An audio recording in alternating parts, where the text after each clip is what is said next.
I've been conducting a lot of workshops lately with students just graduating from college and university training programs.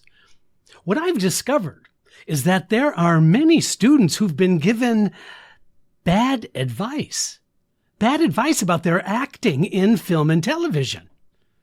I need to share with you some of the bad advice and fix this. Bad advice coming up on today's episode of Casting Actors Cast. This is Casting Actors Cast. Jeffrey Dreisbach brings you insights and inspiration. Make a difference in your acting and your acting career. Here's Jeffrey Dreisbach. We're going to jump in right after this. Well, hello and welcome to today's episode of Casting Actors Cast. I'm a casting partner with Pat McCorkle at McCorkle Casting in New York City. How are you? So glad that you're joining us today, and I'm looking forward to sharing with you the 5 bad advice tips that I've got and how to correct them. So those are coming up in just a moment. But first, this is that moment of the podcast where I get to say thank you so much for tuning into Casting Actors Cast. There's a lot of exciting things happening on the podcast, and I am excited to share a lot of them with you, and I can do some of that today.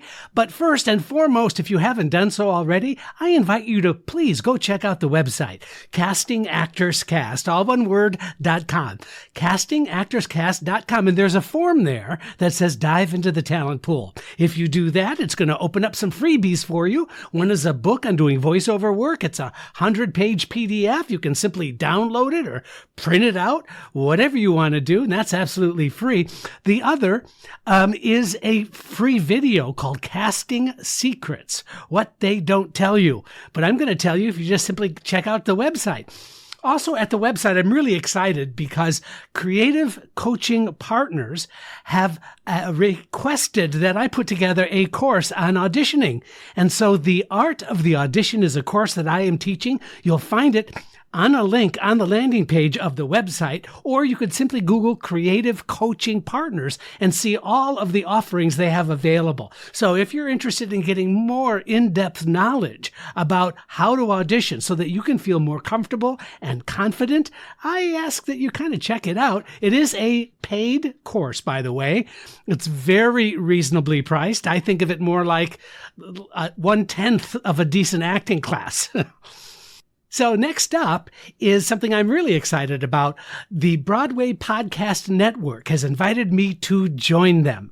So my episodes are going to be airing on the Broadway Podcast Network. What does that mean to you? That means wherever you get your podcasts, when you click on it, it's going to take you to the Broadway Podcast Network area of Casting Actors Cast. It's a really cool association. I think it's going to be really awesome because it's targeted towards the right audience, I think. And this is a very recent development, and I'm really, really excited about that. And then finally, my shout out to my good friends at Actors Connection. Hello to Colleen and Tony, actorsconnection.com/New York for online classes and workshops, all kind of things cool things going on there. So, gosh, lots to talk about. Let's move into the subject, though. That's the most important thing. That's why you tuned in the first place. By the way, if you like what you hear at the end of this podcast, would you please consider giving me a thumbs up or a like? Perhaps even a review on Apple iTunes would be so incredibly helpful. I love doing these podcasts, but I'm only going to continue doing them if I know that there's an audience out there who appreciates the effort I'm putting into this, because it's kind of a lot of work, but I promise you, it is a labor of love. All right, let's jump into this bad advice. I've got 5 things that I have heard from students that they have gotten from faculty members, teachers, instructors. And so I'm going to talk about each one of these pieces of advice, and then hopefully I'm going to offer some ideas and some suggestions on how to deal with it. So how many have these pieces of bad advice have you heard? So bad advice number 1. Have you ever heard somebody, a director or a teacher say, "Oh, it's really easy to act on camera. All you need to do is bring it down, make it smaller." Well-meaning instructors use this note thinking it's an easy fix for those actors who might be theatrically trained actors. It's a way that can reduce the larger-than-life acting choices to fit into the two-dimensional frame of film or television. But guess what? This is bad advice. Why? Well, first of all, you tell me, how does one bring it down? What does that actually mean? How does one make it smaller? What does that mean? See, it makes no sense. And so when you hear that advice, I think it's well-meaning, like I said, but it is simply not helpful. If you really analyze what that means, you'll come up empty-handed, because even an analytical brain has no clue what bring it down, make it smaller actually means. It's crazy. It's ridiculous. So here's the solution. It's what I call the PALM method. And it's really easy. This is especially useful for a Zoom audition, for example, or if you're doing a self-tape. And that is to hold your outstretched arm and look into the palm of your hand. In other words, inverse the palm of your hand upward and look right into the palm of your hand. Aim it towards the lens of the camera. Now move that palm 6 to 8 inches away from the lens of the camera. Now look into the palm.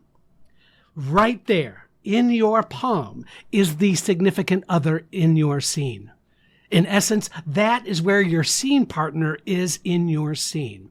If your energy and your focus and your concentration is simply right there to the palm of your hand and you're truthful with that, that kind of connection with the other will help you keep it conversational, will help you keep it truthful. And so use the PALM method. That means you won't feel like you have to fill the space with your voice. That means that the person you're talking to is 18 inches from your face right there. And I love the idea of that because you don't have to change the way you act. You use all of that same training that you know so well in terms of character, intention, emotional place that the character is in, but now you're applying it to a very specific person in a very specific locale, which is like right in front of your face. So I think that that's useful advice, and you're welcome. All right, let's move on from there. The bad advice that I have heard. Bad advice number 2, don't blink. Have you heard that? Yeah, I had this happen a couple of weeks ago where the actor just didn't blink, and I'm watching them do this monologue, and I'm like, I'm just going to ask you that you didn't blink. And the person says, I was told I shouldn't blink. And I was like, who told you? Because I want to have a chat. I think it's also ever since the How to Act on Camera video that Sir Michael Caine came out with several years ago. I don't even recall how old the video is, but he gives several on-camera acting tips. If you know what I'm talking about, then you know. And one of those tips that he gives you is to not blink during an intense scene, for example. I think that there have been teachers sharing this little no blink nugget for quite some time now. And you know what I think? I think it's a nugget of weird. Listen, humans blink. It's a natural function of being human. Staring at the other actor is, well, frankly, it's unnatural, and it does not make for a captivating scene. So that no blink thing, let go of that. But I will say that there are times when your character might be so emotionally charged that there are truthful reasons to demonstrate intensity where you might not blink. But that is a very specific choice. It's really there to showing the truth of that specific moment. But to not blink during an entire scene, I have to push back on that. There's nothing natural or normal. There's nothing naturalistic or useful for the actor. Because why? Think about it. If you're purposely trying not to blink, you're not in the moment. You're simply there telling yourself, don't blink, don't blink. Whatever you do, don't blink. And so how are you able to deliver a truthful scene? It makes no sense. Okay, gosh, I'm on a roll, right? Let's move on. Bad advice number 3. Oh, wait a minute. I'm going to come back in just a moment and give you bad advice number 3, 4, and 5 right after this. All right, welcome back. Let's jump into bad advice number 3.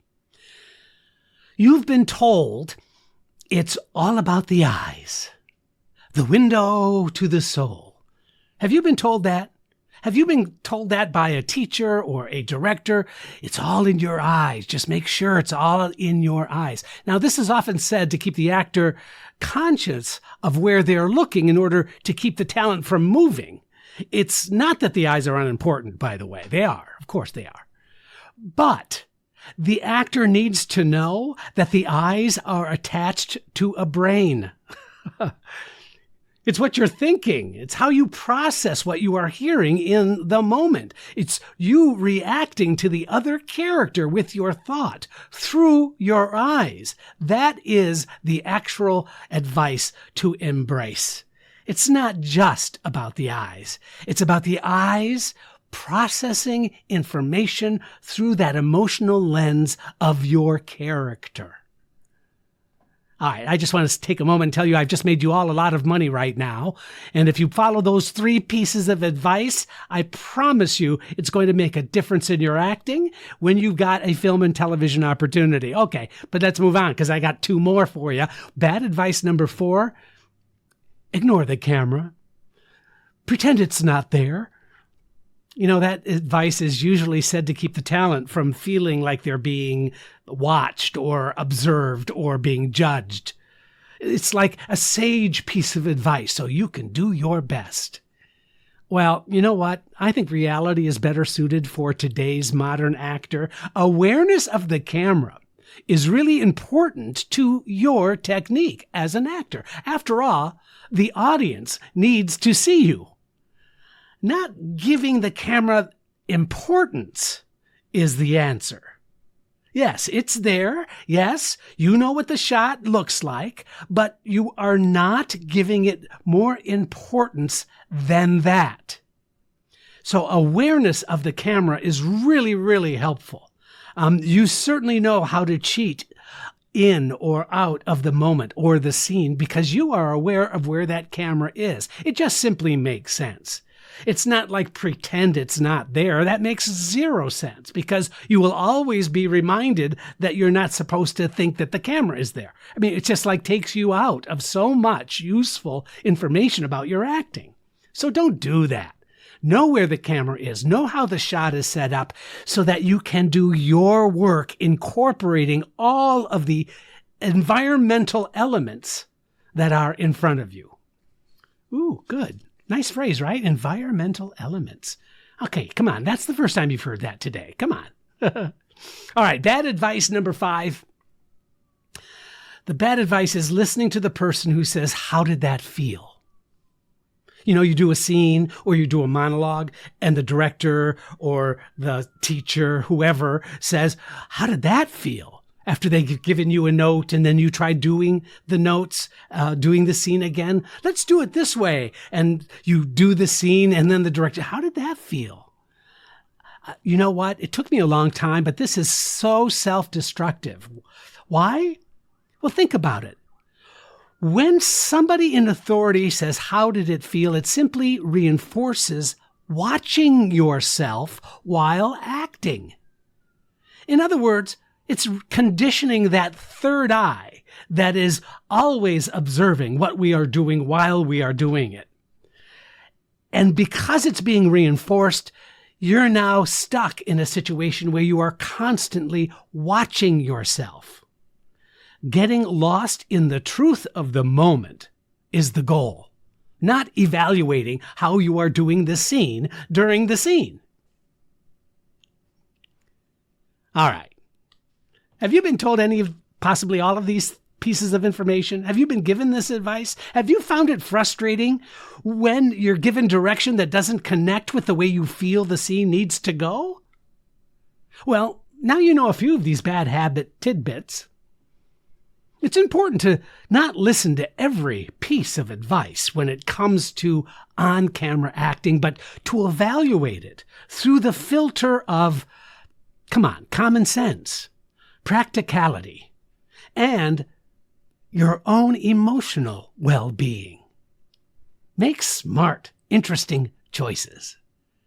I'm Jeffrey Dreisbach. You've been watching and listening Casting Actors Cast. Check me out on YouTube, if you will. It's the Casting Actors Cast channel. I look forward to seeing you next time on Casting Actors Cast. Please don't forget to review, like, and share Casting Actors Cast. I'm Megan Grace Martinez.